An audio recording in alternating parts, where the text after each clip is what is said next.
కార్తీక దీపం సీరియల్లో కాంచన దక్షిణామూర్తి కోసం కార్తీక్ చెప్పినందుకు తిడుతుంది. మా నాన్న ఎలా రానిచ్చాడు అంటుంది. గుమ్మంలోకి రానిచ్చాడా మా నాన్న అంటే, లేదు అందరూ తిట్టారు. అసలు తాత ఎవరు అంటే, నీకు అనవసరం అని చెప్పి దీపం తిడుతుంది. తర్వాత మా నాన్నకి ఫోన్ చెయ్యి అంటుంది. ఆ తాత వెళ్ళిపోయాడమ్మా, కానీ తాత చాలా కోపంగా ఉన్నాడు అంటాడు కార్తీక్. అయితే మా అన్నయ్యకి ఫోన్ చెయ్యి అంటుంది. మామయ్య నెల్లూరు వెళ్ళాడు అంటాడు. నెల్లూరు ఎందుకు వెళ్ళాడని అంటుంది కాంచన. ఆ బ్రాంచ్లో చిన్న ప్రాబ్లం. అంతేకాదు, రేపు బోర్డు మీటింగ్ ఉంది. కొత్త సీఈఓని సెలెక్ట్ చేస్తారు అని కార్తీక్ అంటాడు. ఎవరా కొత్త సీఈఓ అంటుంది కాంచన. ఏమో తెలీదు, కానీ కొత్త సీఈఓ వచ్చిన వారికైనా బాధ్యత తీసుకోవాలి కదా అనేసి ఎవరు తీసుకోవాలో నిర్ణయించుకుంటారని అంటాడు కార్తీక్. మీరు ఈ విషయాల్లో ఏమీ కూడా తలదూర్చకండి అని చెప్తుంది కాంచన. వీలైనంత దూరంగా ఉండండి అని కాంచన చెప్తుంది కోపంగా. తరువాత దీప కార్తీక్లు రూమ్లోకి వెళ్ళిపోయి దీప అంటుంది, తాత పేరెత్తగానే ఎందుకు బావా అంత సీరియస్ అయిపోతున్నారు అందరూను అంటుంది దీప. దీన్ని బట్టి నీకేమనిపిస్తుంది అని అడుగుతాడు కార్తీక్. గతంలో ఏదో జరిగింది అని నాకు అనిపిస్తుంది బావా అంటుంది దీప. నాకు అలానే అనిపిస్తుంది. ఇక తాత కోసం ఆలోచించడం మానేస్తే బాగుంటుందని అనుకుంటున్నాను. నాకు ఒక తాత ఉన్నాడని తెలిసి అతని కోసం తెలుసుకోవడం ఎలా మానేస్తాం బావా అనేసి అంటుంది దీప. తెలుసుకోవడం వల్ల ఏం జరుగుతుందో తెలుసు కదా అని కార్తీక్ అంటాడు. మీ అమ్మే వద్దనుకున్నాక ఆ ఫ్యామిలీ ఇంక నీకెందుకు దీప అని కార్తీక్ అంటాడు. ముందు జ్యోత్స్న సంగతి తేల్చాలి, తరువాత నిన్ను నీ తల్లి దగ్గరికి చేర్చాలి. నువ్వు కూతురు అని తెలిసిన తర్వాత మిగతా బంధాల కోసం ఆలోచిద్దామని కార్తీక్ అంటాడు. నువ్వు చెప్పింది బాగానే ఉంది బావా, తాత ఫ్యామిలీని ఏదో ఒకరోజు కలుస్తామని నమ్మకం నాకు ఉంది బావా అని దీప అంటుంది. అది అక్కడ అలా ఉండే, ఇక్కడ సుమిత్ర వాళ్ళ నాన్నని, నీ కూతురు ఎప్పుడో చచ్చిపోయింది, తిలోదకాలు వదిలేసావు కదా, ఇక్కడి నుంచి వెళ్ళిపో అన్న మాటలు గుర్తు తెచ్చుకొని బాధపడుతూ ఉంటుంది.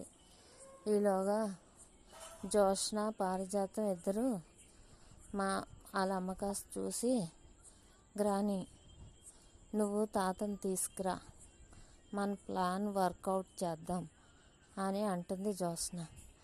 ప్రాబ్లం అవుతుందేమోనే అంటుంది. లేదు పర్వాలేదు తీసుకురా అని అంటుంది జ్యోత్స్న. సరే అని చెప్పి పారిజాతం వెళ్తుంది.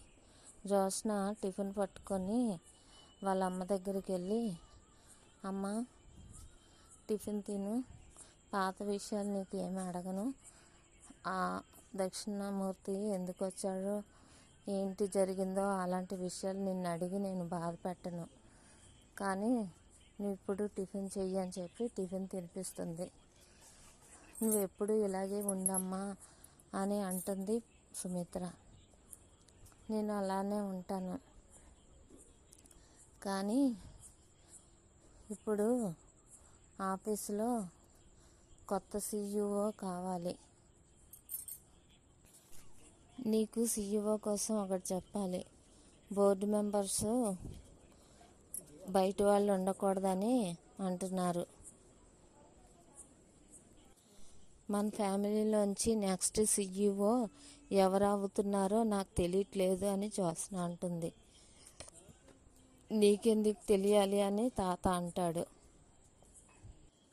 నా మనసులో మాట నేను చెప్పుకునే హక్కు కూడా లేదా తాత అని అంటుంది జ్యోత్స్న. తన మనసులో మాట ఏం చెప్తుందో విందాం మామయ్య గారు అని సుమిత్ర అంటుంది. ఏం చెప్పాలనుకుంటున్నావో చెప్పమ్మా జ్యోత్స్న అని పారిజాతం అడుగుతుంది. నాకు 1 monthలో పెళ్లి చేయాలనుకుంటున్నారు, అలాగే CEOని కూడా. ఆ ఇద్దరు ఒకరే ఎందుకు అవ్వకూడదు అని జ్యోత్స్న అంటుంది. అందుకు తాత కార్తీక్ ఇదే మాట గతంలో చెప్పింది ఆలోచించుకుంటాడు. కార్తీక్ చెప్పిన మాటలు కానీ జ్యోత్స్న విన్నదా? అలాగే ఎందుకు ఆలోచించింది అని ఆశ్చర్యపోతాడు తాత. అతను ఎలాంటోడో తెలీదు, నీకు భర్త ఎలాంటోడో వస్తాడో తెలీదు, CEOని ఎలా చేస్తారు అని అంటుంది గ్రాని. టెంపరీగా ఎవరో ఒకరు CEOగా ఉండాలి. ఏం మమ్మీ నేను CEOగా ఉండకూడదా అని అడుగుతుంది జ్యోత్స్న. ఉండొచ్చు అంటుంది సుమిత్ర. ఈ ఇంటి అల్లుడే CEOగా ఉండాలని మేము కూడా అనుకున్నాం అని అంటుంది సుమిత్ర. సరిగ్గా మేము కూడా ఇదే అనుకున్నామని అంటాడు తాత. చూసారా చూసారా చూసారా ఒక మంచి పని జరిగేటప్పుడు అందరి మనసులు ఒకేలాగా ఆలోచిస్తాయి. ఇంకా ఆలస్యం చేయకుండా అనుకున్నది వెంటనే చేసేయండి అని పారిజాతం అంటుంది. దశరథ ఊర్లో లేరు కదా అంటాడు తాత. దశరథకి ఒక మాట చెప్పి అని శ్రీమన్నారాయణ అంటే, మామయ్య గారు ఆయనతో నేను చెప్తాను, దీని ఆశలు మనం కాకపోతే ఇంకెవరు తీరుస్తారు అని సుమిత్ర అంటుంది. అవునవునవును, నీ కూతురు నిన్ను తప్ప ఇంకెవరిని అడగగలుగుతుంది అని పారిజాతం అంటుంది. ఒక్క మనవరాలు, నీకు తప్ప ఇంకెవరికి సపోర్ట్ చేస్తారు అనేసి పారిజాతం అంటుంది. అవును నిజమే, తాతగారు నీ ఏదనుకుంటే అదే చెయ్యాలనే అనుకుంటారని సుమిత్ర అంటుంది. నేను రేపు నిర్ణయించుకొని ఏదో విషయం చెప్తాను అంటాడు శ్రీమన్నారాయణ. సరే మామయ్య గారు అంటుంది సుమిత్ర. మైండ్ గేమ్ ఎలాగాడాలో నాకు తెలుసు బావా, నన్ను ఇంకా నువ్వు ఆపలేవు అని జ్యోత్స్న అంటుంది మనసులో. ఇద్దరు కారులో ఉంటారు. బావా, ఇప్పుడు మన తలరాతని ఎలా మార్చేసిందో చూసావా, ఓనర్గా నేను, డ్రైవర్గా నువ్వు అని అంటుంది జ్యోత్స్న. తలరాతలే మారిపోతున్నప్పుడు కూర్చున్న సీటు దేముంది అంటాడు కార్తీక్. నీకు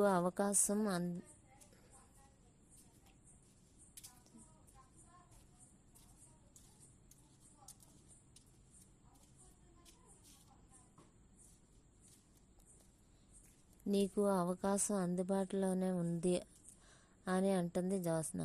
ఏంటది అంటాడు కార్తీక్. నువ్వు నన్ను పెళ్లి చేసుకున్నావు అనుకో. అరే ఎలా పడితే అలా స్టీరింగ్ తిప్పితే ఏం జరుగుతుందో తెలీదా అని గట్టిగా అరుస్తాడు కార్తీక్.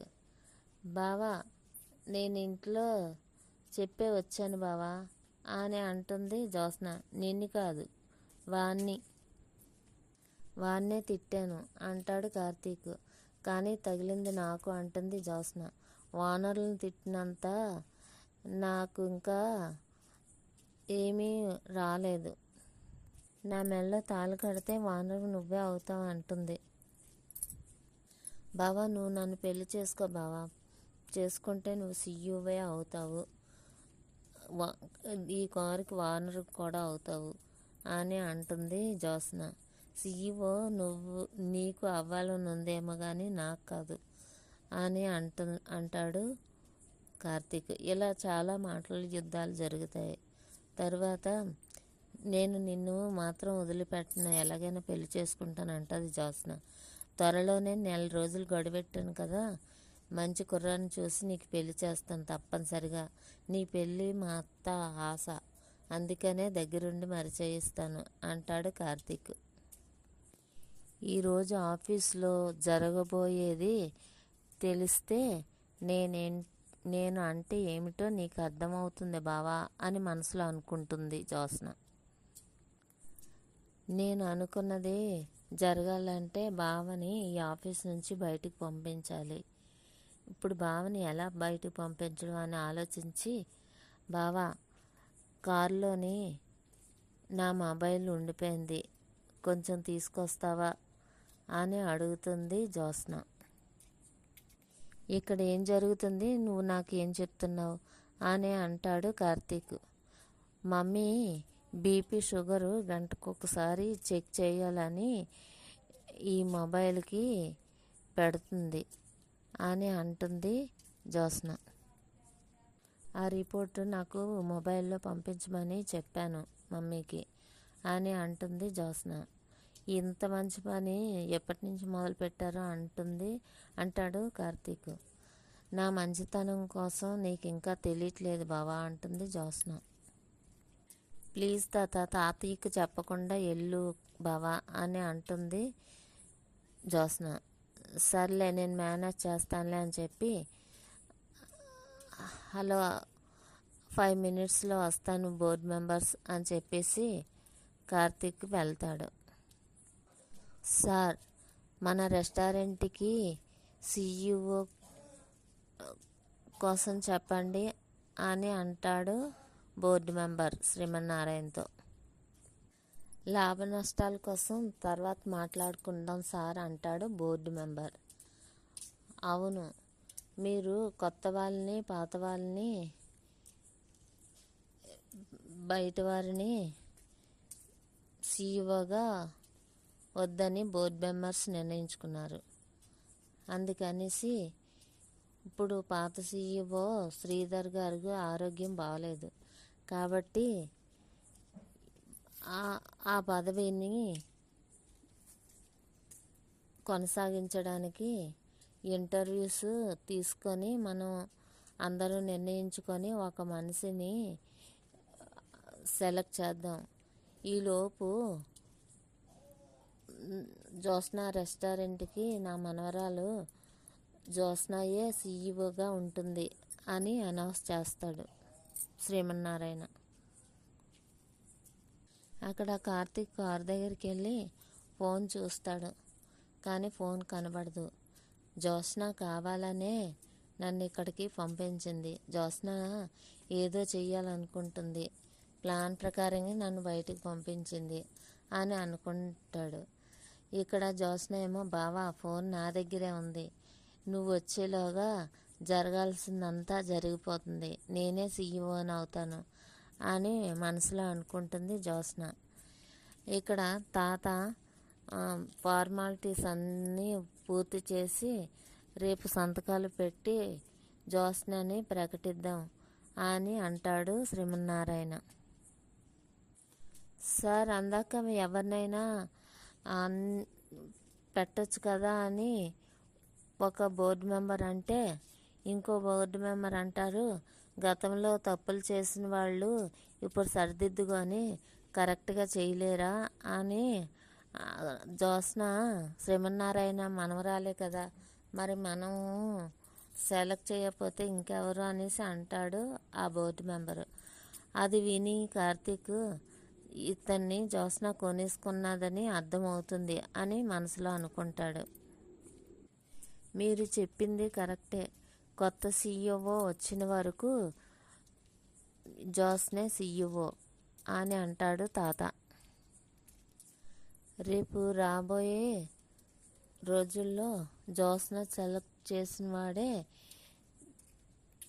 సీఈఓ అవుతాడు అలాగే జ్యోత్స్నకి భర్త కూడా అవుతాడు అని శ్రీమన్నారాయణ అంటాడు.